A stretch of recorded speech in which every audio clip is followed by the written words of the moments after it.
Listening test.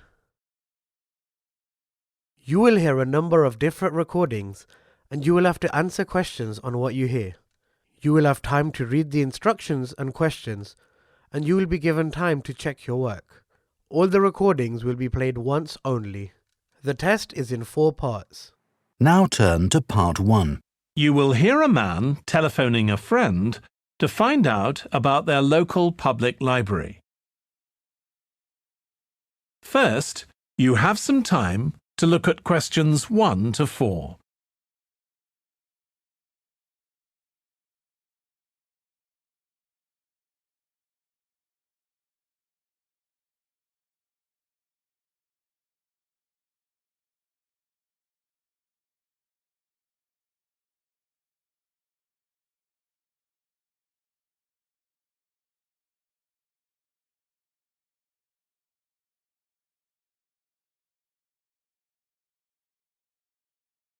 Now we shall begin.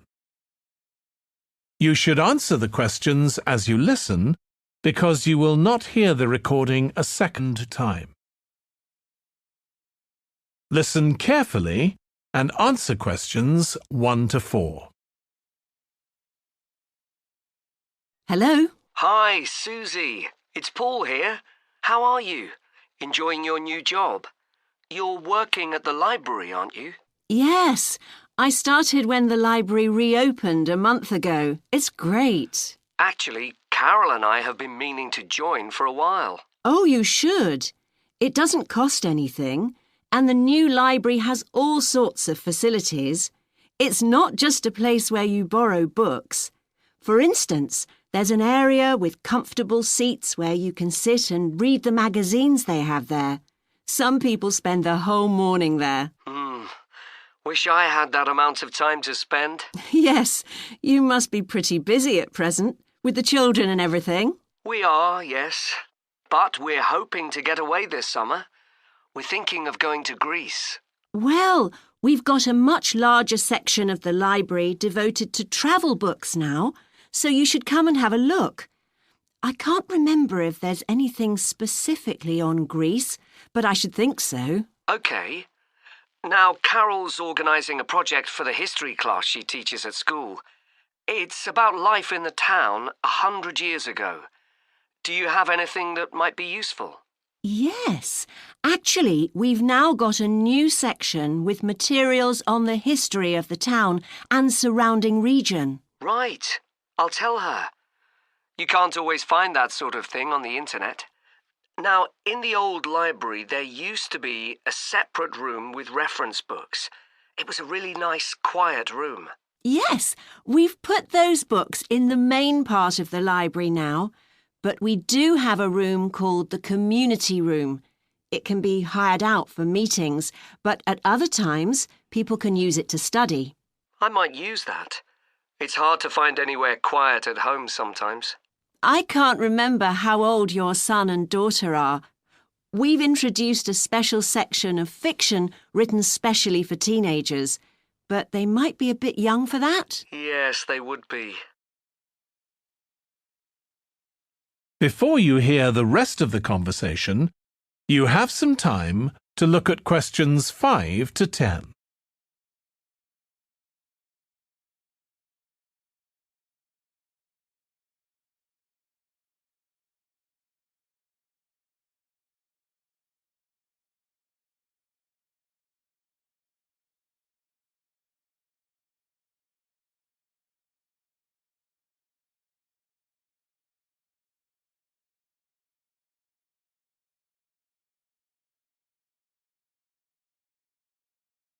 Now listen and answer questions 5 to 10. Well, we do have lots of activities for younger children. Yes? For example, we have a science club. At the next meeting, they're going to be doing experiments with stuff that everyone has in the kitchen, sugar and flour and so on. They might be interested, yes. And we have a competition for children called Reading Challenge. That doesn't begin until after the end of term. They have to read 6 books and they get a certificate if they manage it. So that gives them something to do while they're on holiday, instead of getting bored. That's the idea. And there's special activities for adults too. On Friday, we have a local author called Tanya Streep who's going to be talking about her new novel. It's called Catch the Mouse, and she based the story on a crime that actually took place here years ago. Right. We're not free on Friday, but I'll look out for the book. Now, this probably isn't for you, but we do have IT support available for members. We get quite a few older people coming along who are wanting to get up to speed with computer technology. It's on Tuesday mornings. They don't need to make an appointment or anything. They just turn up. Well, my mother might be interested. I'll let her know. OK. And there's another service which you wouldn't expect from a library, which is a free medical checkup. The hospital arranges for someone to come along and measure the level of sugar in your blood, and they check cholesterol levels at the same time. Really? Yes, but that's only for the over 60s, so you wouldn't qualify. OK. Well, I'll tell my mother. She might be interested. What other information? Well, we do have a little shop with things like wall charts and greetings cards, and also stamps, so you can post the cards straight away, which is really useful. Yeah. Well, I'll bring the children round at the weekend and we'll join. Oh, one more thing. I'll be bringing the car. Is there parking available? Yes, and it's free in the evening and at weekends. Perfect. Well, thanks, Susie. See you soon. That is the end of section 1. You now have half a minute to check your answers.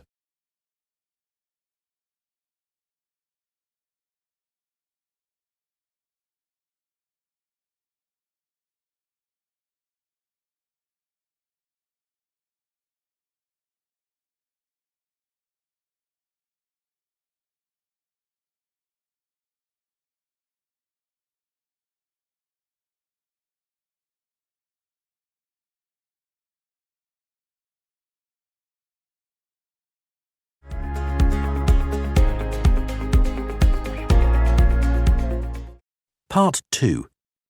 You will hear part of a training session for new employees at a large travel company.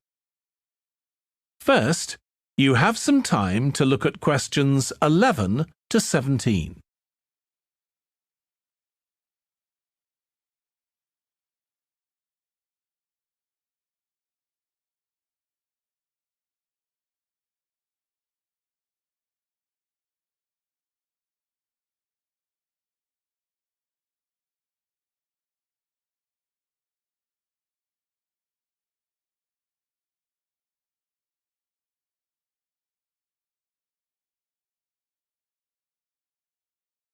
Now listen carefully and answer questions 11 to 17.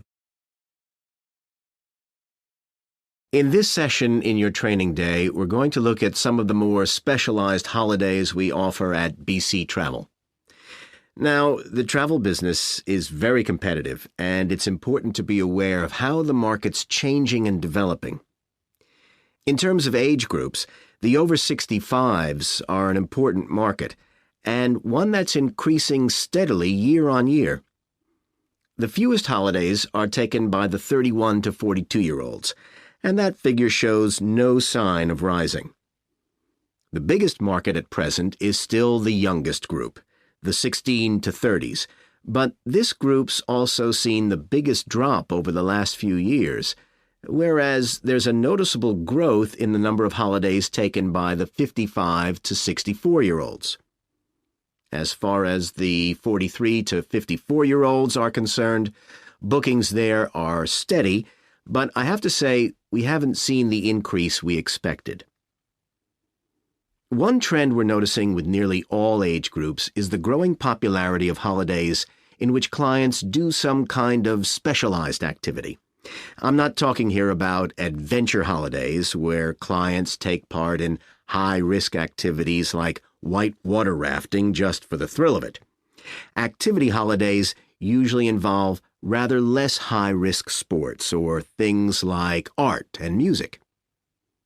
They're not necessarily cheaper than ordinary holidays, often the opposite, in fact, but they do often take place outside the main tourist centers, which gives an opportunity for clients to find out more about the local people and customs. And many say this is one of the most positive features of these holidays. Of course, they offer the chance to develop a new skill or talent, but clients often say that more than this, it's the chance to create lasting relationships with other like-minded people. That's the main draw. Let me give you some examples of BC travel activity holidays. Our painting holidays take place in 4 different centers in France and Italy, and they're very popular with clients of all abilities from beginners onwards. We've got an excellent team of artists to lead the classes. Some of them have been with us from the start, and 5 additional ones will be joining us this year so that we can offer a greater number of classes in each center.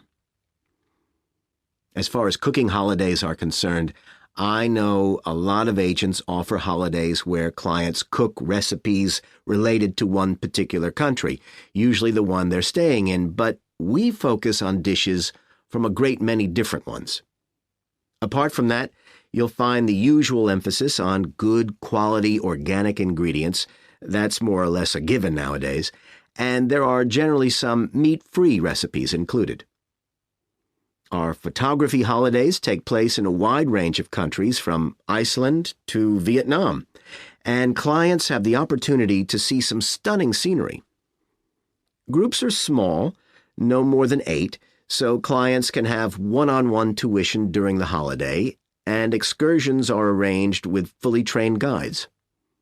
At the end of each holiday, an exhibition is held of the photographs taken so that clients can see one another's work and receive valuable feedback from the tutor. Before you hear the rest of the training session, you have some time to look at questions 18 to 20.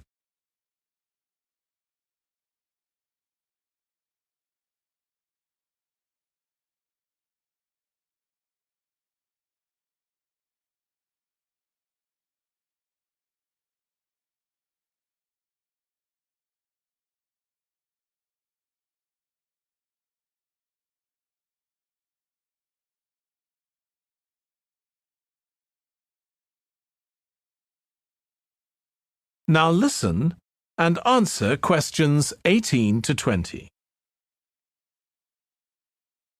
Finally, let me tell you about our fitness holidays. In Ireland and Italy, we run one-week general fitness classes for all ages and levels of fitness. Clients start the course with a consultation with a trainer, and together they draw up an individual program. As well as improving general fitness, clients find that they end up losing much of the stress they've built up in their daily lives. In Greece, we have a 2-week holiday for clients who want to do something about their weight. This has all the features you'd expect, like a personalized diet program, but one of its most popular features is that the exercise classes are all held on the beach. People say it's far preferable to being in a gym. Finally, we offer several holidays in Morocco. One very popular one is the mountain biking holiday. Bikes are provided, and there are different routes according to people's ability. We offer one which is tailored to the needs of families, which is particularly popular. Okay, so that's about all the time I have today, so thank you very much. That is the end of section 2. You now have half a minute to check your answers.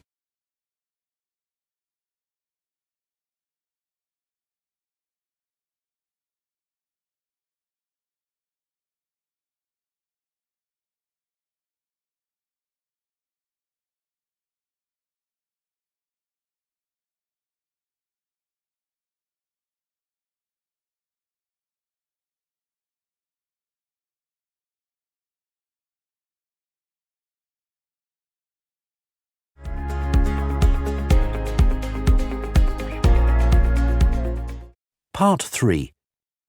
You will hear two tourism students called Natalie and Dave talking about the tourism case study they are doing.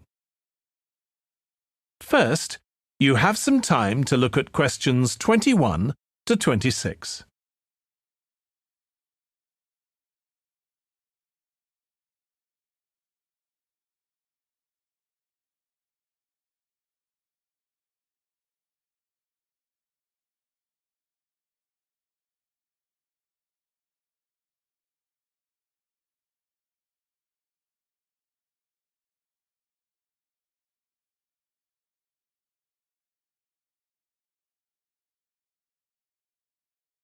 Now listen carefully and answer questions 21 to 26. Dave, I'm worried about our case study. I've done a bit of reading, but I'm not sure what's involved in actually writing a case study. I missed the lecture where Dr. Baker talked us through it. OK, well, it's quite straightforward. We've got our focus. That's tourism at the Horton Castle site. And you said you'd done some reading about it? Yes, I found some articles and made notes of the main points. Did you remember to keep a record of where you got the information from? Sure, I know what a pain it is when you forget that. OK, so we can compare what we've read. Then we have to decide on a particular problem or need at our site. And then think about who we're going to interview to get more information. OK, so who'd that be? The people who work there? And presumably some of the tourists too? Yes, both those groups. So we'll have to go to the site to do that, I suppose. But we might also do some of our interviewing away from the site. We could even contact some people here in the city, like administrators involved in overseeing tourism. OK, so we'll need to think about our interview questions and fix times and places for the meetings. It's all going to take a lot of time. And if we can, we should ask our interviewees if they can bring along some numerical data that we can add to support our findings. And photographs? I think we have plenty of those already. But Dr. Baker also said we have to establish with our interviewees whether we can identify them in our case study or whether they want to be anonymous. Oh, I wouldn't have thought of that. OK, once we've got all this information, I suppose we have to analyse it. Yes, put it all together and choose what's relevant to the problem we're focusing on, and analyse that carefully to find out if we can identify any trends or regularities there. That's the main thing at this stage, rather than concentrating on details or lots of facts. OK, and then once we've analysed that, what next? Well, then we need to think about what we do with the data we've selected to make it as clear as possible to our readers. Things like graphs or tables or charts. Right. Then the case study itself is mostly quite standard. We begin by presenting the problem and giving some background, then go through the main sections. But the thing that surprised me is that in a normal report, we'd end with some suggestions to deal with the problem or need we identified. But in a case study, we end up with a question or a series of questions to our readers, and they decide what ought to be done. Oh, I hadn't realised that. Before you hear the rest of the discussion, you have some time to look at questions 27 to 30.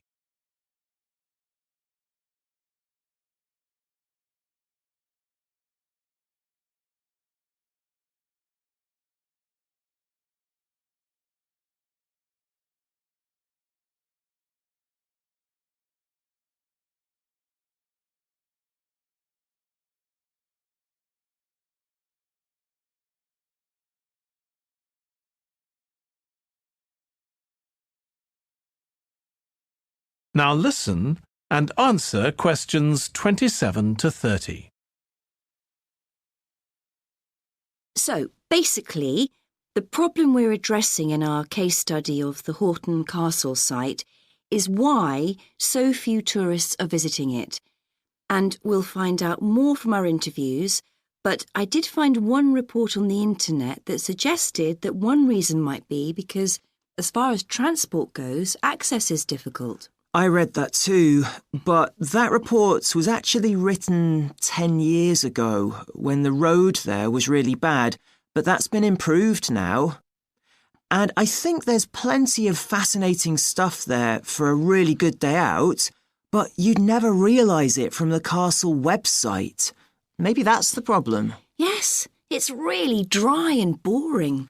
I read somewhere a suggestion that what the castle needs is a visitor centre. So we could have a look for some information about that on the internet. What would we need to know? Well, who'd use it for a start? It'd be good to know what categories the visitors fell into too, like school parties or retired people. But I think we'd have to talk to staff to get that information.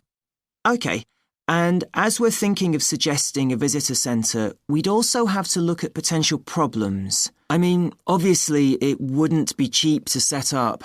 No, but it could be a really good investment. And as it's on a historical site, it'd need to get special planning permission, I expect. That might be hard. Right, especially as the only possible place for it would be at the entrance, and that's right in front of the castle. But it could be a good thing for the town of Horton. At present, it's a bit of a ghost town. Once they've left school and got any skills or qualifications, the young people all get out as fast as they can to get jobs in the city, and the only people left are children and those who've retired. Right. Something else we could investigate would be the potential damage that tourists might cause to the castle site. I mean, their environmental impact. At present, the tourists can just wander around wherever they want. But if numbers increase, there might have to be some restrictions, like sticking to marked ways. And there'd need to be guides and wardens around to make sure these are enforced. Yes, we could look at that too. OK, well, we certainly managed... That is the end of section 3. You now have half a minute to check your answers.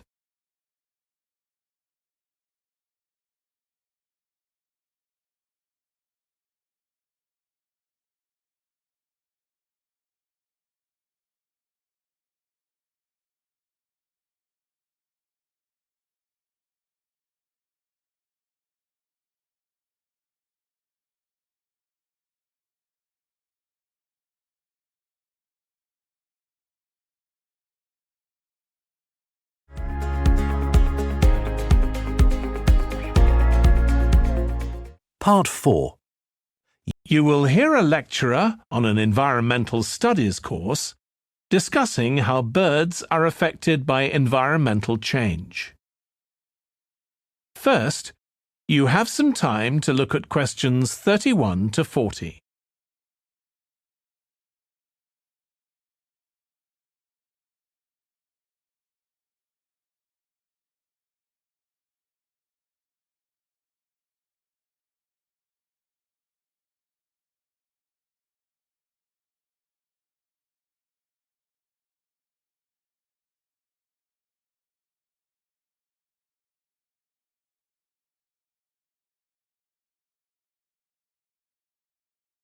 Now listen carefully and answer questions 31 to 40.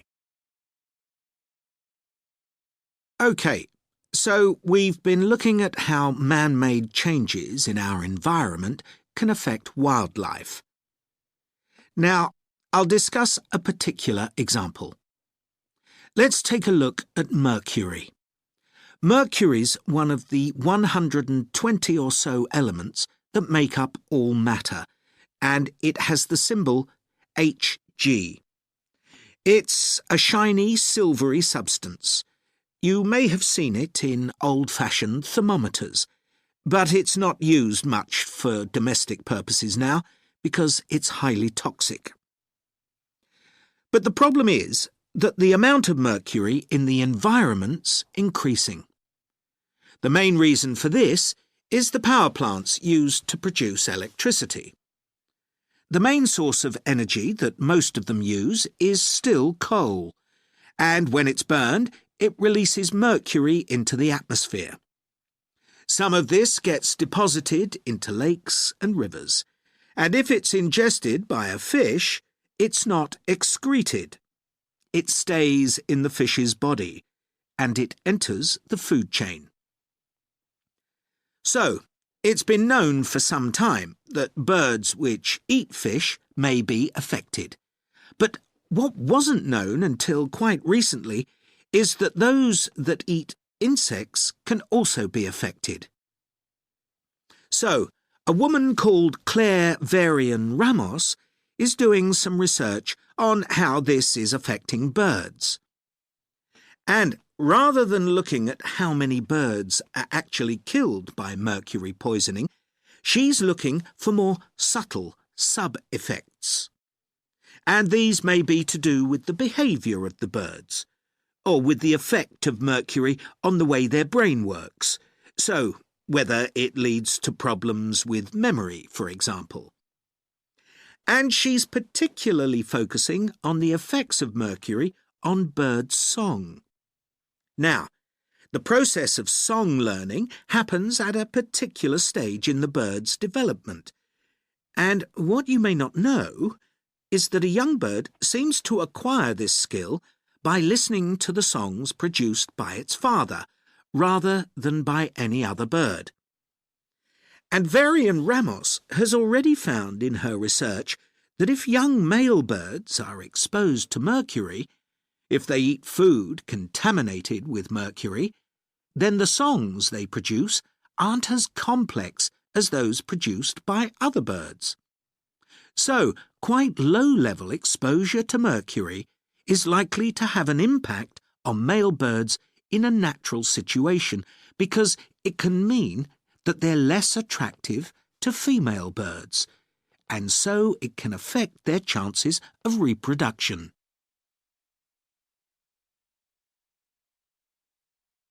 Now, the way she's carrying out this research is worth thinking about.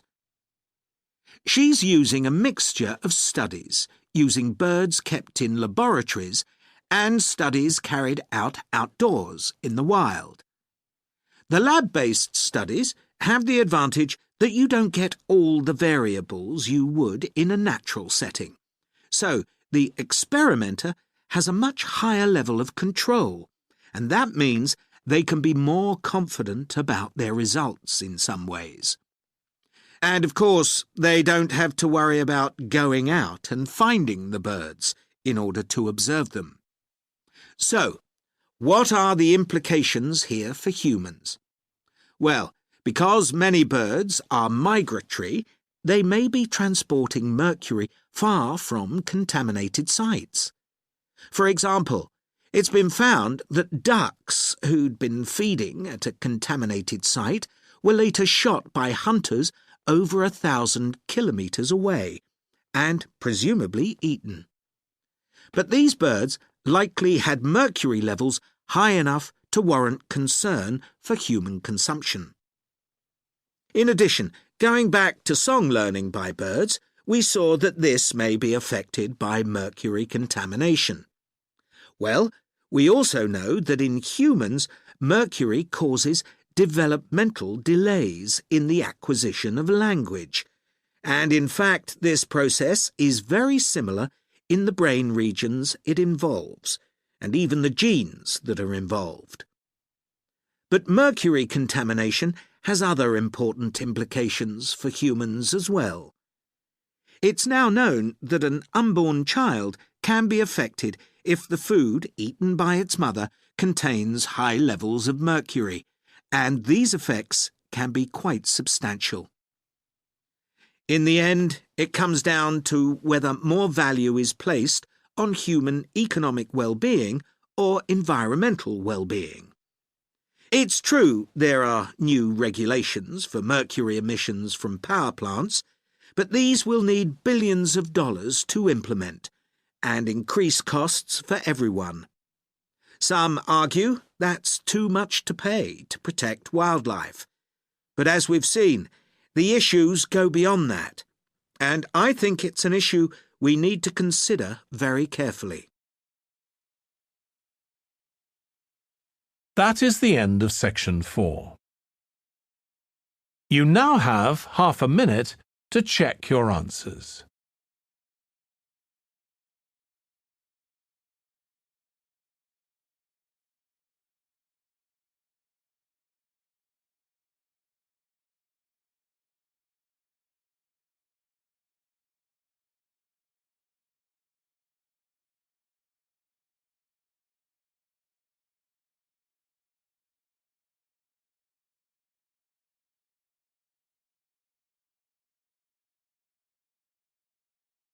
That is the end of the listening test.